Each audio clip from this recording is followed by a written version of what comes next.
दोस्तों, मैं फराज मलिक देश और दुनिया की कुछ खबरों के साथ एक बार फिर से आपके सामने हाजिर हूं।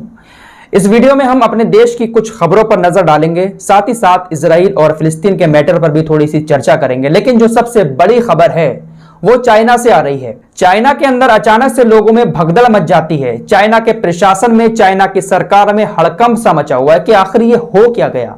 किसी को कुछ समझ में नहीं आ रहा है। कुछ लोग इसको अल्लाह का अजाब भी बता रहे हैं। क्या है पूरा मैटर, आराम से बताएंगे। इसके अलावा चाइना के अंदर जो मुसलमानों पर जुल्म हो रहा है उसकी भी एक तस्वीर आपके सामने रखेंगे। साथ ही साथ आपको उस कड़वे सच से भी रूबरू कराएंगे जो आज से कुछ दिन पहले मैंने बोला था, लेकिन उस वक्त मेरा वो कड़वा सच कुछ लोगों को बहुत ज्यादा बुरा लगा था। उसकी हकीकत भी आपके सामने रखूंगा। अगर आप लोग भी कड़वा सच सुनने के शौकीन हैं और सच को एक्सेप्ट करना जानते हैं तो आप हमारे साथ जुड़ सकते हैं, हमारे चैनल को सब्सक्राइब कर सकते हैं। पहली खबर आपको अपने देश की बता देता हूं और यह खबर व्हाट्सएप से जुड़ी हुई है। व्हाट्सएप को लेकर काफी सारे लोगों ने मैसेज किए कि भाई आप एक इस पर वीडियो बना दें। तो इस छोटे से टॉपिक पर वीडियो बनाने का कोई मकसद बनता नहीं था, तो इसी रिपोर्ट में मैं इसको शामिल कर ले रहा हूं। व्हाट्सएप ने अपनी नई प्राइवेसी पॉलिसी जारी कर दी है और यह 15 मई से लागू हो चुकी है।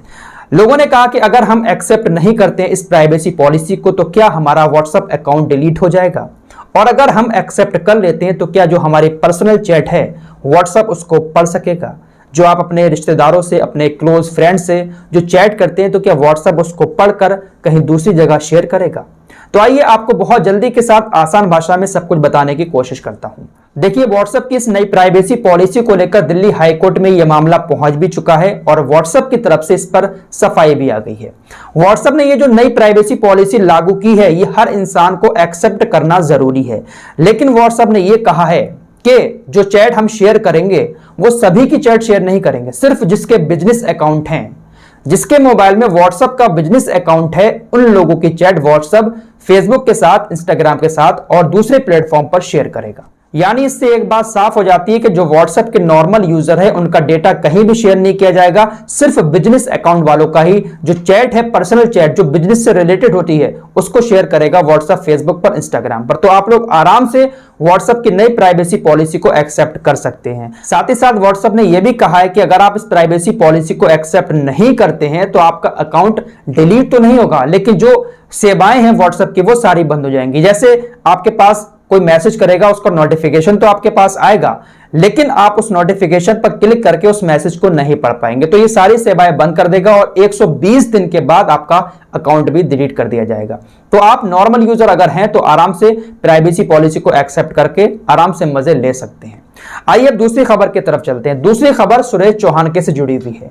आप लोगों ने देखा होगा सुरेश चौहानके ने इजराइल और फिलिस्तीन के मैटर पर एक वीडियो चलाया था अपनी टीवी चैनल पर जाकर, जहां पर वो सुदर्शन न्यूज के नाम पर एक नफरत की दुकान चलाता है। वहां से उसने एक वीडियो चलाया था जो पैगंबर मोहम्मद सल्लल्लाहु ताला अलैहि वसल्लम के गुंबद को लेकर था। वहां पर कुछ मिसाइल जाती हैं हरे गुंबद पर और वहां पर जाकर टकरा जाती हैं। इसको लेकर लोगों ने कहा था कि भाई आप इस पर कुछ वीडियो बनाएं और इसके खिलाफ कुछ बोलें।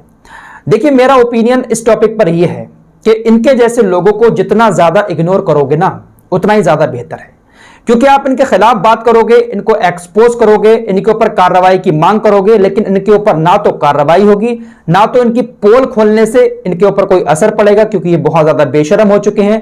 मतलब आप इनके साथ कुछ भी कर लो लेकिन इनके ऊपर कोई असर पड़ने वाला नहीं है। तो इससे बेहतर यही होगा कि आप इनको जितना ज्यादा इग्नोर करें, इनकी बातों को जितना ज्यादा इग्नोर करें उतना ज्यादा बेहतर है। वो कहावत सुनिए ना कि कीचड़ में पत्थर मारोगे तो कीचड़ अपने ऊपर भी आती है। तो इस कीचड़ को आप कीचड़ ही रहने दो, आप पत्थर बन के इस कीचड़ में मत कूदो। ये लोग ऐसी हरकतें करते ही इसीलिए कि मुसलमान उकसे और कुछ उल्टी सीधी हरकतें करें, उल्टी सीधी बयानबाजी करें और इनको और एक नया टॉपिक मिल जाए मुसलमानों को बदनाम करने का और अपने आप को फेमस करने के लिए भी। कंगना हुई, ये हुई, नरसिम्हा सरस्वती हुए, इनके जैसे लोग सिर्फ लाइट में आने के लिए ऐसी बातें करते हैं। आइए अब चलते हैं चाइना की तरफ। दोस्तों, चाइना के अंदर भी मुसलमानों पर जो जुल्म हो रहा है ना वो दुनिया से छुपा हुआ नहीं है। पूरी दुनिया जानती है कि वहां के उइगर मुसलमानों पर किस हद तक जाकर चाइना जुल्म करता है। रिपोर्ट सामने आती है, उन रिपोर्ट्स पर चर्चा तो होती है लेकिन कोई एक्शन नहीं लिया जाता। अब जो खबर सामने आई है वो ये है कि चाइना जो उइगर मुसलमान है उनको ऑनलाइन बेच रहा है। जी हां, ऑनलाइन बेच रहा है और बाकायदा एडवर्टाइज निकाले गए हैं इस बात के। 100, 50, 150, 200 के झुंड में मुसलमानों को वो बेच रहा है ऑनलाइन तरीके से फैक्ट्रियों में काम करने के लिए। और ये मुसलमान कहां जाएंगे, किस तरीके का काम करेंगे, नाम तो फैक्ट्री को दिया जा रहा है लेकिन किस तरीके का काम करेंगे और उनके साथ क्या होगा ये कोई नहीं जानता। ऑनलाइन उनकी सेलिंग कर रहा है, पैसे ले रहा है मोटा और 100, 50, 150, 200 के ग्रुप में उनको बेच रहा है। और ये रिपोर्ट पूरी सामने आई है। रिपोर्ट तो सामने आ गई लेकिन इस पर एक्शन लेने वाला कोई भी अभी सामने नहीं आया है। आज फिलिस्तीन का जो मैटर चल रहा है उस पर चाइना जो है अमेरिका के ऊपर तंज कस रहा है कि जब उइगर मुसलमानों के ऊपर जुल्म होता है चाइना के अंदर तब अमेरिका बहुत जल्दी आता है, लेकिन फिलिस्तीन के अंदर जो जुल्म हो रहा है उस पर अमेरिका कुछ क्यों नहीं बोल रहा है। तो देखिए चाइना ताना मार रहा है यहां पर, लेकिन चाइना को पता है कि मेरे ऊपर किसी का बस नहीं चलेगा।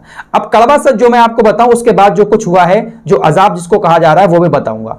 कड़वा सच ये है कि मैंने अब से कुछ दिन पहले एक बात कही थी चाइना के मुसलमानों को लेकर ही, कि चाइना के अंदर जो जुल्म होता है उसकी खबर पूरी दुनिया को है, इस्लामिक कंट्री को भी है। रजब तैयब एर्दोगान, देखिए कुछ लोगों को अभी भी बुरा लगेगा, मैं मानता हूं रजब तैयब एर्दोगान एक बहुत अच्छे इंसान है। जब वो बयान देते हैं ना तो बहुत अच्छे बयान देते हैं, लेकिन अगर उन बयान के साथ साथ थोड़ा सा एक्शन भी ले लेना तो बहुत कुछ हो जाएगा। रजब तैयब एर्दोगान हुए, सऊदी अरब हुआ, और भी बहुत सारे बड़े बड़े मुस्लिम देश हैं, ये बहुत बड़ी बड़ी बातें करते हैं लेकिन अभी तक ये चाइना के मुसलमानों के लिए आवाज नहीं उठा पाए हैं। इनकी तरफ से कोई भी आवाज नहीं उठाई गई है, पता नहीं किस बात से ये लोग डरते हैं। और यही बात मैंने एक बार आपसे कही थी कि इनकी बस की बात नहीं है। जब रजब तैयब एर्दोगान का दौर चला था कि बहुत फेमस हो रहे थे रजब तैयब एर्दोगान, तब मैंने कहा था कि इनकी बस की बात नहीं है कि चाइना के ऊपर जो चाइना के मुसलमानों पर जो जुल्म हो रहा है उसको बचा सकें। तो कुछ लोगों ने मुझे बहुत ज्यादा बुरा भला कहा था और आज वो हकीकत आपके सामने नजर आती होगी। फिलिस्तीन के अंदर जो जुल्म हो रहा है, बतौलेबाजी बहुत हो रही है, बयानबाजी बहुत हो रही है सबकी तरफ से, लेकिन कोई भी एक्शन नहीं ले पा रहा है। पिछले 15 दिन से आप लगातार सुनते होंगे कि रजब तैयब एर्दोगान ने उसको फोन किया, ये कहा वो कहा, लेकिन हकीकत यह है कि अभी तक जंग करना तो बहुत दूर इजराइल से, अभी तक फिलिस्तीनियों के लिए कुछ मदद तक नहीं भेजी है। यह है हकीकत। आपके सामने जब खबरें आती है तो आपको लगता होगा अरे बड़े मसीहा हैं ये तो मुसलमानों के, लेकिन असली हकीकत यह है ना कि ना तो टर्की की सऊदी अरब से बनती है, ना सऊदी अरब की टर्की से बनती है। वो सोचता है मैं ज्यादा बढ़ाऊं, वो सोचता है मैं ज्यादा बढ़ाऊं। तो इसी चक्कर में जो मुसलमानों पर दूसरी जगहों पर जुल्म हो रहा है ना, ये देश एक नहीं हो पाते। तो आज फिलिस्तीन का जो हाल है वही चाइना का हाल है। अब खबर आ रही है चाइना से ये कि वहां पर अचानक से ऊंची ऊंची बिल्डिंगें जो है वो हिलने लगी, ऊंची ऊंची बिल्डिंगें हिलने लगी, कांपने लगी। आपके सामने तस्वीरें हैं, भगदड़ मची हुई है, बिल्डिंगें हिल रही हैं आपस में। लोगों ने कहा कि हो सकता है कि भूकंप आया हो, लेकिन जब सरकार ने और वहां के प्रशासन ने सब कुछ चेक कर लिया, चारों तरफ बहुत बहुत दूर तक चेक कर लिया, लेकिन भूकंप तो आया ही नहीं चाइना में। बिना ही भूकंप के ये मंजिलें हिलने क्यों लगी? लोगों में, सरकार में, प्रशासन में हड़कंप मचा हुआ है कि आखिर ये हुआ क्या?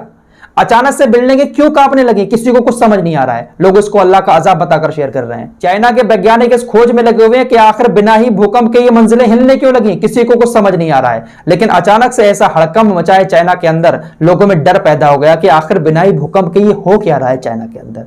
तो ये एक तरीके का अल्लाह का अजाब लोग उसको बता रहे हैं कि जब इतने इतने जुल्म होंगे तो इस तरीके से ज़लज़ले आएंगे ही। फिलहाल 100 बात की एक बात है कि जहां जहां पर जुल्म हो रहा है ना, उस जुल्म के खिलाफ बोलने वाला कोई नहीं है। बतौलेबाजी सब करते हैं लेकिन बोलने वाला कोई नहीं होता है। जिस दिन एक्शन ले लिया जाएगा फिलिस्तीन के मुसलमानों पर, उस दिन मानेंगे कि भाई वाकई में ये इस्लामिक देश कुछ कर सकते हैं। फिलहाल इस रिपोर्ट में इतना ही।